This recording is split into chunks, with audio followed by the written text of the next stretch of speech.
Course മുസ്ലിങ്ങളിൽ തീവ്രവാദികളുണ്ടില്ലെന്ന് ഞാൻ പറയുന്നു. അതെല്ലായിടത്തും ഇല്ല.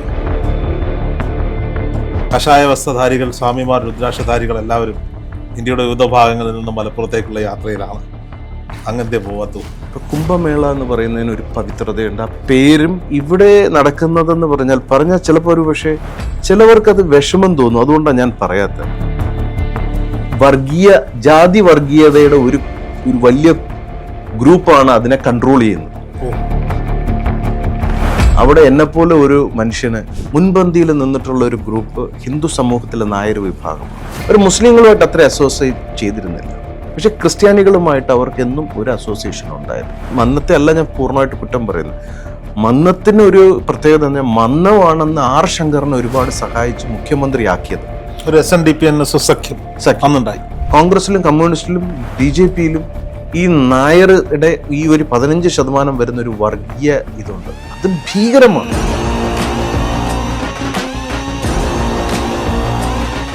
ഈ ജിഹാദി എന്ന് വിളിക്കുന്നതിനേക്കാളും പ്രശ്നം എന്താണെന്ന് വെച്ചാൽ ഇപ്പം നമുക്ക് നാട്ടിലൊക്കെ ഓഫ് കോഴ്സ് മുസ്ലിങ്ങളിൽ തീവ്രവാദികളുണ്ടില്ലെന്ന് ഞാൻ പറയുന്നില്ല. ഞാൻ എല്ലായിടത്തും ഇല്ല. ക്രിസ്ത്യാനിലുണ്ട്, മുസ്ലിമിലുണ്ട്, ഹിന്ദുവിലുമുണ്ട്. മൂന്നിലും തീവ്രവാദികളുണ്ട്. അതതിൻ്റെ ഭാഗമാണ്. പക്ഷെ ഗുരു പഠിപ്പിച്ച ഒരു കാര്യം ഈ തീവ്രവാദ സ്വഭാവമുള്ളവരെയും സാത്വിക തലത്തിലേക്ക് കൊണ്ടുവരാനാണ് ഗുരു പഠിപ്പിച്ചത്. അതായത് നമ്മൾ റൈറ്റ് സൈഡിലോട്ട് തിരിഞ്ഞു കഴിഞ്ഞാൽ സ്പിരിച്വാലിറ്റിയുടെ ഒരു സൈഡിലേക്ക് റൈറ്റിലോട്ട് പോയി കഴിഞ്ഞാൽ സ്പിരിച്വൽ ലെവലിൽ ആ ഒരു പ്രോഗ്രസ് ഉണ്ട്. ലെഫ്റ്റ് സൈഡിലോട്ട് പോയി ഇതുപോലെ ടെററിസം എന്ന് പറഞ്ഞുള്ള ലെവലിൽ പോകും. ഒന്ന് കൺസ്ട്രക്ഷൻ, ഒന്ന് ഡിസ്ട്രക്ഷനാണ്. സ്പിരിച്വാലിറ്റി അതായത് ഈ എനർജിയുടെ പോസിറ്റീവ് സൈഡിലേക്ക് പോയി കഴിഞ്ഞാൽ ക്രിയേഷനാണ്. നെഗറ്റീവ് സൈഡിലേക്ക് പോയി കഴിഞ്ഞാൽ ഡിസ്ട്രക്ഷനാണ്. ഡിസ്ട്രക്ഷൻ എന്ന് പറയുന്നത് ഈ പറയുന്ന ടെററിസവുമായി ബന്ധപ്പെട്ട സാധനം. ക്രിയേറ്റീവ് കൺസ്ട്രക്ഷൻ എല്ലാം എന്ന് പറഞ്ഞാൽ പോസിറ്റീവ് സൈഡിലേക്ക് പോകുന്നു.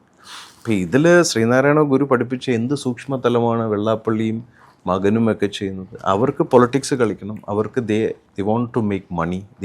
ദേ നീഡ് മോർ പവർ. അവർക്ക് വേണ്ടത് ഈ പറയുന്ന കേസുകളിൽ നിന്ന് ഒഴിവായി പോകണം. എത്ര 1000 കോടിയാ മൈക്രോ ഫിനാൻസ് വഴി തട്ടിച്ചെന്നറിയും. എത്ര പേര് മരണപ്പെട്ടിട്ടുണ്ടെന്നറിയോ? എത്ര പേര് ശാഖയിൽ തൂങ്ങി മരിച്ചു എന്നറിയോ? നമ്മൾ കേട്ടത് മഹേഷിൻ്റെ മരണം മാത്രമാണ്. എത്രയോ പേര് ഇതിനെതിരെ സംസാരിക്കാൻ കേരളത്തിലെ രാഷ്ട്രീയക്കാർ തയ്യാറല്ല. ഇവിടുത്തെ BJPക്കാർക്കും കോൺഗ്രസിനും കമ്മ്യൂണിസ്റ്റിനും പേടിയാണ്, താല്പര്യമില്ല. ഈ തിണ്ണെന്നിറങ്ങിയത് ചിലപ്പോൾ ഞാനിപ്പോൾ കുറച്ചുകൂടെ റിഫൈൻഡ് ആയിട്ട് സംസാരിക്കുന്നത് ഇത് കാരണം ഈ ഒരു ചാനലിന് ഒരു സാങ്ക്ടിറ്റി ഉണ്ട്. ഇതിലെ പ്രേക്ഷകർക്കൊരു സാങ്ക്ടിറ്റി ഉണ്ട്. ഇതിലെ കമൻറ്റുകൾ നോക്കാം. ഇതിൽ ഇപ്പം നമ്മൾ ചന്തയിൽ സംസാരിക്കുന്ന ഭാഷയിൽ ഞാൻ ഇവിടെ വന്ന് സംസാരിക്കാൻ എന്നെ അനുവദിക്കുന്നില്ല. കാരണം ചില സമയത്ത് നമ്മൾ തെറി വിളിക്കേണ്ട രീതിയുണ്ട്. ഞാൻ അങ്ങനെ കണ്ണുകൾ അങ്ങനെ മുഖത്തിങ്ങനെ നോക്കിക്കൊണ്ടിരിക്കുകയായിരുന്നു. ഇത് തന്നെയാണ് ആലോചിച്ചുകൊണ്ടിരുന്നത്. അങ്ങ് സാധാരണ സംസാരിക്കുന്ന ഒരു പാറ്റേണിലല്ല ഇപ്പം എന്നോട് സംസാരിച്ചുകൊണ്ടിരിക്കുന്നത്. ഭയങ്കര ശാന്തമാണ്. അല്ല, അങ്ങ് പറഞ്ഞത് അതിന് സിറ്റുവേഷൻസ്. ഇപ്പം നമ്മളൊരു കുഞ്ഞു കുട്ടിയുടെ അടുത്ത് നമ്മൾ ഇടപെടുമ്പോൾ നമ്മൾ ഓരോരുത്തരുടെയും ടേസ്റ്റ് അനുസരിച്ചാണ് നമ്മൾ ഡിഷ് കൊടുക്കുന്നത്. ഇപ്പം ഇവിടുത്തെ ഇതിൻ്റെ ഈ അബാക് മീഡിയയുടെ പ്രേക്ഷകർ എന്ന് പറയുന്നത് ഞാൻ എൻ്റെ ഒരു ചെറിയ അറിവിൽ മനസ്സിലാക്കിയ ഒരുപാട് ആത്മീയ തലത്തിൽ ഉയർന്നവരും എലിവേറ്റഡ് ആയിട്ടുള്ള ഒരു ചിന്താഗതിക്കാർ, ആ പാതയെക്കുറിച്ച് കൂടുതൽ അറിയണമെന്ന് ആഗ്രഹിക്കുന്നവരാണ്. അപ്പോൾ അവരുടെ അടുത്ത് നമ്മളിപ്പോൾ ബാക്കിയുള്ളവരടുത്ത് റൂത്ത്ലെസ് ആയിട്ട് സംസാരിക്കുന്ന പോലെ സംസാരിക്കേണ്ട ആവശ്യമുണ്ടെന്ന് തോന്നുന്നില്ല. അങ്ങ് നമ്മൾ ഈ കഥ ഒന്ന് മലപ്പുറത്ത് എത്തിച്ച് നിർത്തിയതുകൊണ്ട് അവിടെ ഒന്ന് കണക്ട് ചെയ്യാനുണ്ട് എനിക്ക്. മലപ്പുറത്ത് ഒരു കേരള കുംഭമേള നടക്കുന്നുണ്ട്. മാഘമാസത്തിലെ മകൻ നാളിലെ ഒരു വലിയ ഉത്സവം. മാമാങ്കമല്ല, മഹാമഖമാണ്. കഷായ വസ്ത്രധാരികൾ, സ്വാമിമാർ, രുദ്രാക്ഷധാരികൾ എല്ലാവരും ഇന്ത്യയുടെ വിവിധ ഭാഗങ്ങളിൽ നിന്ന് മലപ്പുറത്തേക്കുള്ള യാത്രയിലാണ്. അങ്ങനത്തെ പോവാത്തു. കമൻസ് ഞാനിതിൽ പറഞ്ഞാൽ ശരിയാവില്ല രോഹിത് ജി. കാരണം ഞാനതിന് യോഗ്യനായിരിക്കില്ല. അതുകൊണ്ട് ഞാൻ പോകുന്നില്ല. ഞാനൊരു അയോഗ്യനായതുകൊണ്ട് ഞാൻ പോകുന്നില്ല. അതൊരു വലിയ ആൾക്കാർ നടത്തുന്ന പരിപാടിയാണ്. ഞാനൊരു കള്ളസ്വാമിയാണ്, മോശപ്പെട്ട ആളാണ്. പ്രത്യേകിച്ച് വേറെ അതുപോലുള്ള ഇതിൽ മഠങ്ങളുടെ അധിപനല്ല ഞാൻ. പ്രത്യേകിച്ച് സിദ്ധിയൊന്നുമില്ല. പ്രത്യേകിച്ച് ഒന്നും ഈ ആത്മീയതയിലൊന്നും കോൺട്രിബ്യൂട്ട് ചെയ്തിട്ടില്ല. അതൊരു പൊട്ടനായതുകൊണ്ട് എനിക്ക് പോകാതിരിക്കുന്നത്. ഇത്രയും വലിയൊരു മഹാസംഗമം നടക്കുമ്പോൾ ഒരു സാധാരണക്കാരനെ പോലെ അവിടെ പോകണ്ടേ, സ്നാനം ചെയ്യണ്ടേ? ഹിന്ദുക്കൾ എന്ത് വില കൊടുത്തും ഹിന്ദുക്കൾ ഒന്നായി തീരണം, ഒന്നായി നിൽക്കണം എന്ന് ആഗ്രഹിക്കുന്ന ഒരുപാട് വ്യക്തികളിൽ ഒരാളാണ് ഞാൻ. ആ ചിന്ത മാത്രമേ ഉള്ളൂ. ആ ഒരു ട്രെൻഡ് ഉണ്ടാക്കി ഒക്കെ ശ്രമിച്ചു.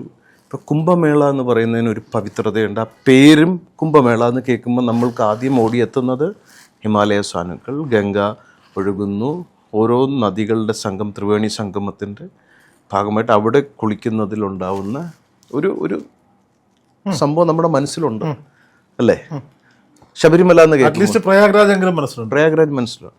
ഞാൻ പ്രയാഗ്രാജിൽ എൻ്റെ കയ്യിൽ നിന്ന് തന്നെ പൈസ കൊടുത്ത് ഒരു വണ്ടി ഇവിടെ നിന്ന് പാസ് ചെയ്ത് പോകുമ്പോൾ അതിനുള്ള ഡീസൽ 3 തവണ 4 തവണ 5000-6000 രൂപ വെച്ച് ഡീസൽ അടിപ്പിച്ച് സന്യാസിമാർക്ക് പോകാൻ വേണ്ടി എൻ്റെ കയ്യിൽ നിന്ന് പൈസ കൊടുത്തു, ഫുഡ് എല്ലാം കൊടുത്ത് ഒരു 76-78 വണ്ടികൾ ഞാൻ ഇവിടെ നിന്ന് പ്രയാഗ്രാജ് അവിടെ അക്കോമഡേഷൻ, അവർക്കുള്ള വ്യവസ്ഥകൾ എൻ്റെ ആൾക്കാർ ചെയ്തു. ഞാനും അവിടെ ചെന്നുണ്ടായിരുന്നതാണ്. കാരണം എന്തെന്ന് വെച്ചാൽ അത് ആ മഹാകുംഭമേളയുടെ ഒരു ഭാഗമാവണം. നമ്മൾ എല്ലാ വീഡിയോയിലൊക്കെ ഉണ്ട്, എൻ്റെ എല്ലാം ഷെയർ ചെയ്തിട്ടുള്ള കാര്യമാണ്.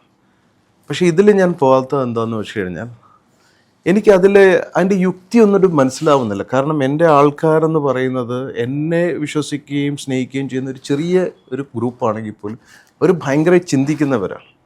അവരെന്നോട് ചോദിച്ച ചോദ്യം, ഒരു ശബരിമലയുണ്ട്, ഇനി വീണ്ടാമതും ഒരു ശബരിമല, ഒരു പത്മനാഭസ്വാമി, വീണ്ടാമതും ഒരു വീണ്ടാമതും എന്ന് പറഞ്ഞിട്ടുണ്ടെങ്കിൽ വീണ്ടും ഒരു അതുപോലെ കുംഭമേളയുടേതായ ഒരു ഇതുണ്ട്. ആ പേര് തന്നെ അതിൽ ചേർക്കാൻ മഹാമക മഹോത്സവം ആഘോഷിച്ചാൽ മതിയായിരുന്നു, അങ്ങനെ മതിയായിരുന്നു. പക്ഷെ അത് ഒരുപാട് ഫെയില്യൂർ ആവും. അതിൻ്റെ ഒരു ഉദ്ദേശ ലക്ഷ്യം എന്ന് വെച്ചാൽ ഹിന്ദുവിനെ ഒന്നിപ്പിക്കാൻ വേണ്ടിയിട്ട് നമ്മൾ തെറ്റായ വാർത്തകൾ, ഇപ്പോൾ ശബരിമലയിൽ അയ്യപ്പൻ്റെ അച്ഛൻ ഹരിഹരപുത്രൻ എന്ന് പറഞ്ഞ പോലത്തെ കഥയാണ് ഇതെത്താൻ പോകുന്നത്. അത് വലിയൊരു കോൺട്രവേഴ്സി ടോപ്പിക്കാണ്. അപ്പോൾ അതുപോലെ നമ്മൾ ഇത് വെക്കും. പിന്നെ സന്യാസിമാർ വരിക എന്ന് വെച്ച് കഴിഞ്ഞാൽ നമ്മുടെ നോർത്ത് ഇന്ത്യയിലുള്ള സന്യാസിമാർ എപ്പോഴും എന്നോട് സംസാരിക്കുന്ന ഒരു കാര്യം, കേരളം ഒരു ഭയങ്കര ത്രെഡ് സോണാണ്, റെഡ് അലേർട്ടിൽ നിൽക്കുന്ന ഒരു ഇതാണ്. നമ്മുടെ സംസ്കാരത്തെ, നമ്മുടെ സനാതന ധർമ്മത്തിൻ്റെ വേരത്രയും അറുത്തുകൊണ്ടിരിക്കുന്ന ഒരു സിറ്റുവേഷനാണ്. അപ്പം നമ്മളുടെയൊക്കെ നിരന്തരം മീറ്റിങ്ങുകളുടെ ഭാഗമായിട്ട് നമ്മളുടെ കൂടിക്കാഴ്ചകളും ചർച്ചകളും നടക്കുകയാണ്. അപ്പോൾ എന്നും ഞാൻ അവിടെ പോകുമ്പോൾ നമ്മൾ മഹാമണ്ഡലേശ്വരുമായിട്ടും എൻ്റെ സുഹൃത്തുക്കളുമായിട്ടും ഒക്കെ ഞാൻ ഡിസ്കസ് ചെയ്യുന്ന കാര്യം ഇതാണ്, കേരളത്തിൽ നമ്മുടെ സന്യാസികളുടെ ഇൻവോൾവ്മെൻറ്റ് കൂടുതൽ വരണം. പക്ഷേ ആ ഇൻവോൾവ്മെൻറ്റിനൊപ്പം തന്നെ ആൾക്കാരുടെ സൂക്ഷ്മതലത്തെ ഉയർത്തുകയും നമ്മുടെ ആൾക്കാരുടെ ബിസിനസ്, നമ്മുടെ ആൾക്കാരുടെ സെക്യൂരിറ്റി, നമ്മുടെ ആൾക്കാരുടെ വെൽനെസ്, വെൽബീയിങ്, ഇതെല്ലാം അതിലൊരു പാക്കായിട്ട് തന്നെ പോകണം. പക്ഷേ ഇവിടെ നടക്കുന്നതെന്ന് പറഞ്ഞാൽ ചിലപ്പോൾ പക്ഷേ ചിലവർക്കത് വിഷമം തോന്നും. അതുകൊണ്ടാണ് ഞാൻ പറയാത്തത്. പക്ഷെ അങ്ങ് ചോദിക്കുമ്പോൾ ഇന്നത് പറയണോ വേണ്ടേ എന്നുള്ളതാണ്. നമ്മുടെ അകത്തുള്ള കുറച്ച് ആൾക്കാർ, അതായത് ഈ സംഘപരിവാറിനെ പറ്റി അറിയാമല്ലോ, സംഘപരിവാർ ശക്തികൾ.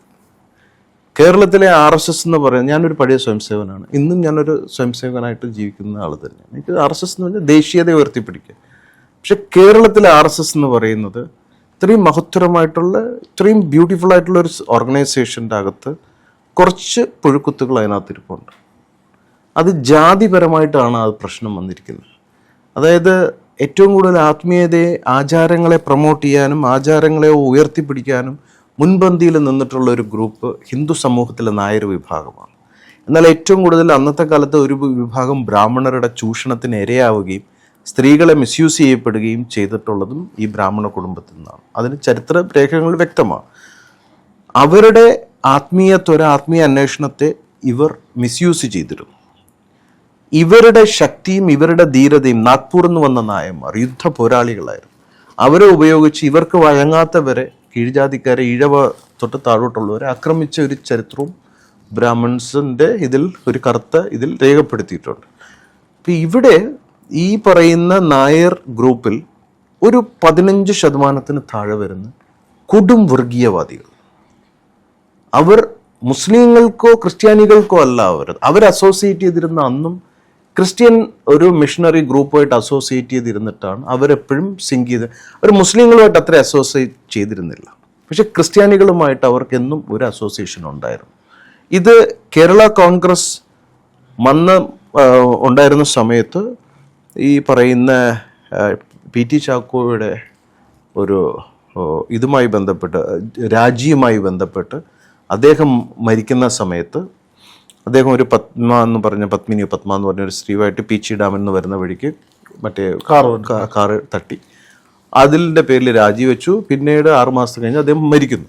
അന്നെടുത്ത ഒരു തീരുമാനമാണ്, ഇനി ഒരു ഈഴവ മുഖ്യമന്ത്രി കേരളത്തിൽ വരരുത് എന്നുള്ളത് ഈ ക്രിസ്ത്യൻ കേരള കോൺഗ്രസും ഈ മന്നവും കൂടെ ചേർന്ന് ആ ഗ്രൂപ്പും ചേർന്ന് എടുത്തതാണ്. മന്നത്തെ അല്ല ഞാൻ പൂർണ്ണമായിട്ട് കുറ്റം പറയുന്നത്. മന്നത്തിന് ഒരു പ്രത്യേകത തന്നെ മന്നമാണെന്ന് ആർ ശങ്കറിനെ ഒരുപാട് സഹായിച്ച് മുഖ്യമന്ത്രിയാക്കിയത്. ഒരു ഡൗട്ടും ഇല്ല ആ കാര്യത്തിൽ. ഒരു SNDP സഖ്യം അന്നുണ്ടായി. ആ സഖ്യത്തിൽ ഉണ്ടായ ഒരു പ്രശ്നമെന്ന് വെച്ച് കഴിഞ്ഞാൽ അതിനുശേഷം ഈ മന്നത്തെ കാണാനോ വിളിക്കാനോ ഒരു മനസ്സ് പോലും അഹങ്കാരത്തിൻ്റെ രീതിയിൽ ആർ ശങ്കർ കാണിച്ചില്ല എന്നുള്ളതാണ് ഇവരുടെ. അത് മോശമായി. ഇപ്പോൾ നമ്മൾ സഹായിച്ച ആരാണെങ്കിലും നമ്മൾ തിരിച്ച ഗ്രാറ്റിറ്റ്യൂഡ് കാണിക്കും. പക്ഷെ അതെന്തോ അദ്ദേഹം അത് ചെയ്തില്ല.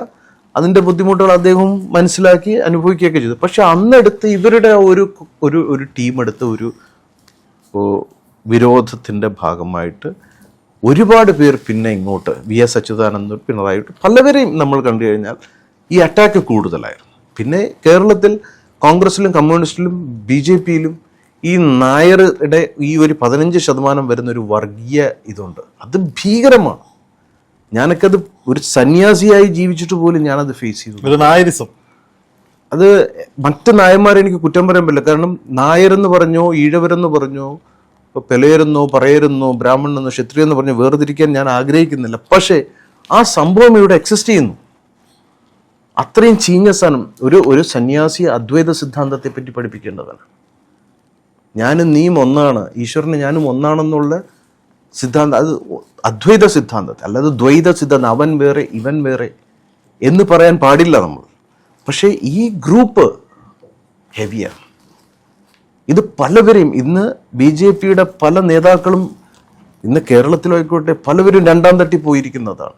ഹിന്ദുക്കളെ ഒന്നിച്ചു കൊണ്ടുവരാൻ ഇവർക്ക് സാധിക്കാത്തതിൻ്റെ മെയിൻ റീസൺ ഇതാണ്. ഒന്നിപ്പിക്കില്ല. അകത്ത് വരുമ്പോൾ ഇതിൻ്റെ പേര് പറഞ്ഞ. അപ്പം ഈ ഒരു സംഭവം മാറാതെ BJPക്ക് വരാൻ പറ്റില്ല. അപ്പോൾ ഇതിൻ്റെ മെയിൻ സാധനം ക്ലിയർ ചെയ്യേണ്ടത് സന്യാസിമാരാണ്. എന്നാൽ ഇപ്പം അങ്ങ് പറഞ്ഞ മലപ്പുറത്ത് നടക്കുന്ന പരിപാടിയിൽ ഇന്ന് എന്തുകൊണ്ട് ഞാൻ പോയില്ല എന്ന് വെച്ച് കഴിഞ്ഞാൽ ഈ ജാതി വർഗീയതയുടെ ഒരു വലിയ ഗ്രൂപ്പാണ് അതിനെ കൺട്രോൾ ചെയ്യുന്നത്. അവിടെ എന്നെപ്പോലെ ഒരു മനുഷ്യന് അവിടെ പോയിട്ട് എന്താ ചെയ്യാനുള്ളത്? ഞാൻ പോയിട്ട് എനിക്ക് ഹിന്ദുക്കളുടെ ആവശ്യം വന്നാൽ പേഴ്സണലായിട്ട് എന്താവശ്യം വന്നാലും എൻ്റെ ആൾക്കാർക്ക് വേണ്ടി ഞാൻ ഉണ്ടാവും. ഇന്നലെ ഉണ്ടായിട്ടുണ്ട്, ഇനി അങ്ങോട്ടും ഉണ്ടാവും. ഒരു സനാതനി, ഒരു ഹൈന്ദവ ധർമ്മശാസ്ത്രം ഉൾക്കൊള്ളുന്നവരുടെ ആയുസ്സിനും ആരോഗ്യത്തിനും നന്മയ്ക്കും അവരുടെ സുരക്ഷയ്ക്കും വേണ്ടി എന്നാലാവുന്നത് ചെയ്യാൻ തന്നെയാണ് എന്നെ ഒരുപക്ഷെ ഈശ്വരൻ നിയോഗിച്ചിട്ടുള്ളത്. ഞാനത് ചെയ്തും പോകുന്നുണ്ട്.